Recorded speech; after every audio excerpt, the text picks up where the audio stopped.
नमस्कार, मैं हूं शिशिर। एयरलाइंस ने फिर से किराया बढ़ा दिया। एक दिन पहले जिन 3 लो कॉस्ट एयरलाइंस ने किराए घटाए थे, उन्होंने भी दोबारा टिकट के दाम बढ़ा दिए हैं। ये एयरलाइंस की मिलीभगत का साफ सबूत है, लेकिन सरकार इस बार भी कुछ करने के मूड में नहीं दिख रही। एयरलाइंस में ये बढ़ोतरी किस आधार पर होती है? किराए तय कैसे होते हैं? 1 रुपए में हवाई उड़ान का खेल क्या है? एयरलाइंस की मनमानी पर कंट्रोल करने के लिए सरकार क्या क्या कर सकती है जो वो नहीं कर रही है? अपने इस खास आयोजन में हम इन्हीं सवालों का जवाब ढूंढेंगे।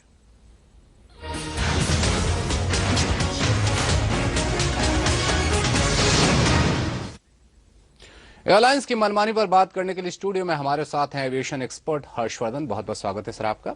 और साथ ही मुंबई और दिल्ली से जुड़ रहे हैं हमारे संवाददाता। मुंबई से हैं स्वाति, जो बताएंगी कि एयरलाइंस किराए को लेकर किस तरह से मनमानी करती आ रही हैं।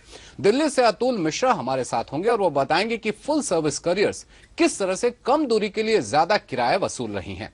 दिल्ली में राजेश सिंह से भी बात करेंगे और वो बताएंगे कि एविएशन सेक्टर के लिए रेगुलेटर क्यों जरूरी है। सबसे पहले स्वाति, आपके पास ये चर्चा है कि आज भी तमाम एयरलाइंस आपस में कुछ बातचीत कर रही हैं, क्या आपके पास जानकारी है? जी, हमें मिली जानकारी के मुताबिक आज सभी एयरलाइंस ने कॉन्फ्रेंस कॉल पे जो बात की है वो ये बात हो रही है किराए के ऊपर। जैसा कि पता है कि 18 तारीख को सभी जो लो कॉस्ट एयरलाइंस थी, इंडिगो, स्पाइसजेट और गोएयर, इन्होंने किराया घटाया था करीब 1100 रुपए। और 18 को शाम में ये किराया 19 को ये किराए 19 को भी किराया रहे, 20 को उन्होंने किराया बढ़ा दिया वापस से। उन्होंने वापस वो जो 1100 घटाया था उन्होंने वापस ले लिया। तो ये जो किराया घटा और उसके बाद फुल सर्विस करियर को प्रॉब्लम हुई है, उसके बाद इन लोगों ने सबने आपस में बैठ के फिर से कॉन्फ्रेंस कॉल की है। अभी तक ये कॉल मतलब ये जो बातचीत चल रही है वो खत्म नहीं हुई है। मतलब ये है कि ये लोग आपस में फिर से बात कर रहे हैं कि ये प्राइसिंग के ऊपर ये फिर से बात कर रहे हैं, फेयर कैसा आगे रहेगा, ये आगे बढ़ाएंगे घटाएंगे, इसके ऊपर ये बात पूरी चल रही है। जी अतुल, आपसे समझना चाहेंगे कि ये तो बात हुई लो कॉस्ट करियर ने किस तरीके से जो उठाया था कदम घटाने का, फिर बढ़ा दिया।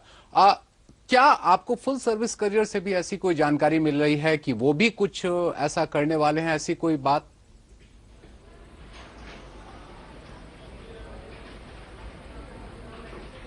लगता है अतुल से हमारा संपर्क नहीं।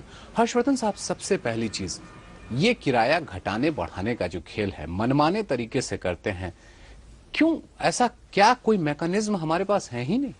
नहीं, देखिए, जो फ्री मार्केट इकोनॉमी है उसमें हर ऑपरेटर किराया बढ़ाना और अपने हिसाब से रखने के लिए स्वतंत्र होता है।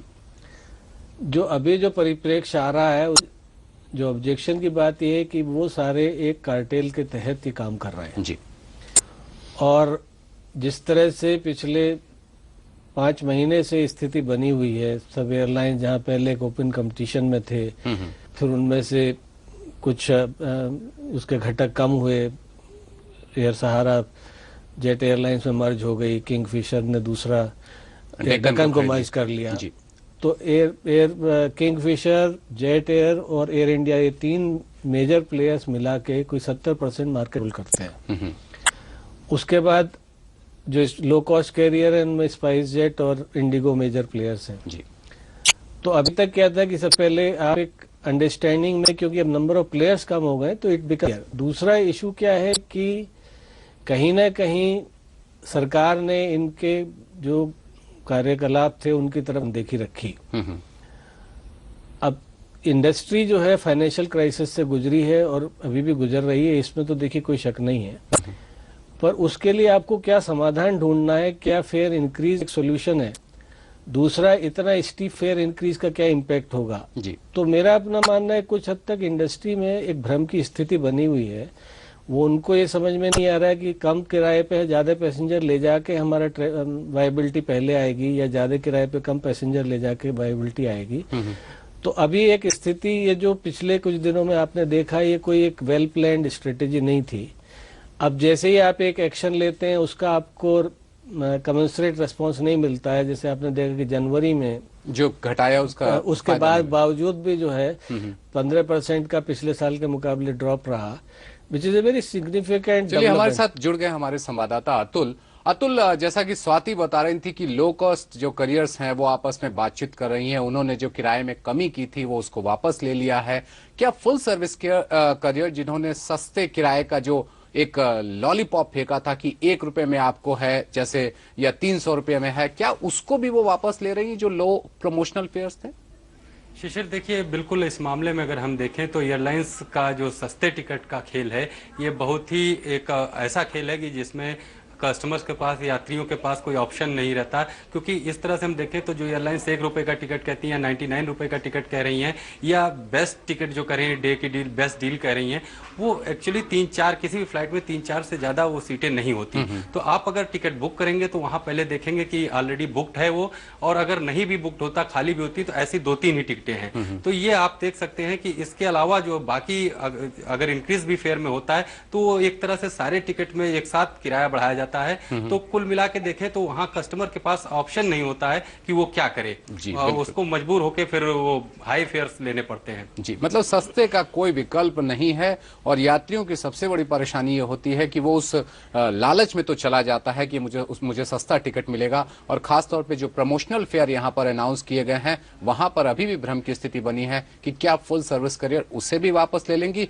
आगे चर्चा करेंगे कि ये जो कीमत है, ये जो किराया है, ये कैसे तय होता है। बने रहिए हमारे साथ।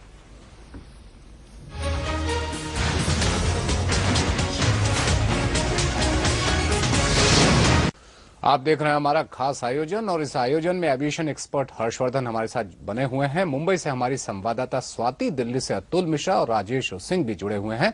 संवाददाताओं के पास एयरलाइंस की कारस्तानी समझने के लिए चलेंगे, लेकिन पहले चलते हैं एविएशन एक्सपर्ट अंकुर भाटिया के पास। कभी किराया बढ़ा देना या घटा देना, ऐसा एयरलाइंस क्यों कर रही हैं? एविएशन एक्सपर्ट अंकुर भाटिया की माने तो दरअसल एयरलाइंस को यह समझ में ही नहीं आ रहा है कि किस किराए पर कंज्यूमर हवाई सफर करने को तैयार रहेगा। बेसिकली एक डिमांड सप्लाई सिचुएशन है। जितनी जैसे आप डिमांड देखते हैं उसी हिसाब से ये फेयर्स जनरली तय होने चाहिए। अनफॉर्चुनेटली इस साल जो हमने देखा है कि एयरलाइंस ने अपने किराए गिराए थे, मगर उस वजह से भी डिमांड जो है वो स्टिमुलेट नहीं हुई मार्केट में। और जहां उन एयरलाइंस ने देखा कि क्योंकि वो पैसेंजर नंबर नहीं ला पा रहे थे अपने जहाजों पे, इसलिए उन्होंने फिर रिवाइज कर दिया अपने किराए और उनको बढ़ा दिया। बट अगर आप जनरली इंडस्ट्री सिनेरियो देखें, डिमांड सप्लाई सिचुएशन होती है। आज की डेट में जो डिमांड है वो इतनी ज्यादा नहीं है। फरवरी में भी अगर मैं देखूं तो पिछले साल फरवरी से तकरीबन 5 से 7% कम ट्रांजैक्शन हो रही हैं अभी। और किराए जैसे आप देख रहे हैं बहुत ज्यादा फ्लक्चुएशन हो रही है इसमें कि एक दिन कोई एयरलाइन बढ़ाती है, दूसरे दिन गिरा देती है। तो आजकल की में काफी अनसर्टेनिटी है कि क्या प्राइस पॉइंट है और क्या प्राइस लेवल है जिसपे कंज्यूमर आएगा और या वो कंज्यूमर दे सकता है। अंकुर ये भी मानते हैं कि भारत में एयरलाइंस कीमतें तय करने के लिए जो सॉफ्टवेयर इस्तेमाल करती हैं उनमें हिस्टोरिकल डेटा बहुत ठीक से भरे नहीं होते हैं, जिससे पीक सीजन या फिर कम यात्रा वाले सीजन के लिए एयरलाइंस मैनुअली ही किराया भर देती हैं, जबकि यूरोपीय देशों में किराया सीजन के लिहाज से ऑटोमेटिक भरा जाता है। लो कॉस्ट कैरियर और फुल सर्विस एयरलाइंस की टेक्निक्स जो हैं प्राइसिंग काफी हद तक डिफरेंशियल होती हैं। जो फुल सर्विस एयरलाइंस ग्लोबली चल रही हैं और इंडिया में चल रही हैं, उनके काफी सोफिस्टिकेटेड मैकेनिज्म्स बिल्ट इन हुए हैं जो उनके पास हिस्टोरिकल डेटा के बेसिस पर फ्यूचर प्रोजेक्शंस और किस टाइम पर क्या प्राइसिंग होनी है मार्केट, वो टारगेट करते हैं। ये एक अगर नॉर्मल सिनेरियो हो इंडस्ट्री का या इन फाइनेंशियल एनवायरनमेंट का तो काफी सक्सेसफुल रहता है, क्योंकि लोगों को पता होता है कि कहां पर पीक्स आ रही हैं, कहां ट्रफ्स आ रही हैं। जैसे अगर आप यूरोपियन सिनेरियो में देखें तो वहां पर उनको जो पता होता है कि कब ट्रेड फेयर्स हो रहे हैं और कब ये डिमांड इंक्रीज होगी। इंडिया में पर्टिकुलरली इस साल जैसा जनवरी में